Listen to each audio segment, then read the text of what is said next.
ఇవాళ ఒక పేషెంట్ మన ఓపీడీకి వచ్చారండి హెడేక్ అనే కంప్లైంట్తో. సో బయటే తను ఎంఆర్ఐ చేయించుకొని, మేడం ఎంఆర్ఐలో పార్షియల్ ఎంటీ సెల్లా అని ఇచ్చారు, ఇది ఏమన్నా ఐఐహెచ్ ఫీచరా అని అడిగారు. ఐఐహెచ్ అంటే ఏంటి అండ్ ఎంఆర్ఐలో పార్షియల్ ఎంటీ సెల్లా అని వస్తే దాని సిగ్నిఫికెన్స్ ఏంటి, ఈ రెండు టాపిక్స్ గురించి ఈ వీడియోలో డిస్కస్ చేసుకుందాం. హాయ్, ఐఎమ్ డాక్టర్ వినూత్న Prasad Reddy, consultant neurologist, Vinutna Prasad advance neuro and spine centre, Tirupati.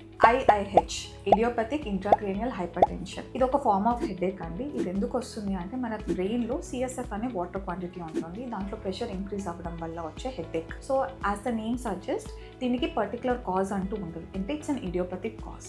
So ఈ హెడేక్ వచ్చినప్పుడు కొన్ని స్పెసిఫిక్ క్యారెక్టరిస్టిక్స్ ఉంటాయి. అంటే తలనొప్పితో పాటు చూపు మసకబారడము, చూపు ట్రాన్సియంట్గా బ్లాంక్ అయిపోయి మళ్ళీ కనిపించడము, ఫ్లాషెస్ ఆఫ్ లైట్ లాగా కనిపించడము, చెవుల్లో గుయ్యి అని శబ్దాలు వినిపించడము, నెక్ పెయిన్, ఇలాంటి క్యారెక్టరిస్టిక్ ఫీచర్స్ ఉంటాయి అన్నమాట ఈ హెడేక్ వచ్చినప్పుడు. సో ఇలా లక్షణాలు ఉన్న వాళ్ళకి ఎంఆర్ఐ చేసినప్పుడు ఎంటీ సెల్లా సైన్ అండ్ కంటి నరం చుట్టూ ప్రెషర్ ఇంక్రీజ్ అవ్వడం వల్ల వచ్చిన చేంజెస్, అంటే కంటి నరాన్ని ఉన్న టార్షిసిటీ చేంజ్ అవ్వడం, అండ్ పాపిలెడిమా అంటే ఫండోస్కోపీ, కంటి డాక్టర్ ఎగ్జామిన్ చేసినప్పుడు రెండు కళ్ళల్లో కంటి నరం చుట్టూ మనకి వాపు కనిపిస్తుంది, పాపిలెడిమా అంటాము.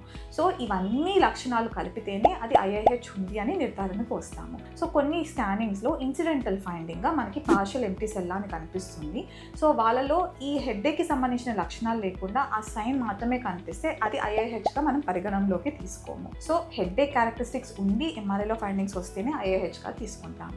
సో ఇన్ కేస్ ఎంఆర్ఐలో కనుక ఇన్సిడెంటల్గా మీకు పార్షియల్ ఎంటీ సెల్లా అని కనిపించింది అంటే దానికి ఒక్క క్యారెక్టరిస్టిక్కి ఎక్కువగా ఇంపార్టెన్స్ ఇవ్వనక్కర్లేదు. హెడేక్తో కనుక మీరు బాధపడుతున్నట్లయితే you can contact me at Vinutna Prasad advance neuro and spine centre, Tirupati.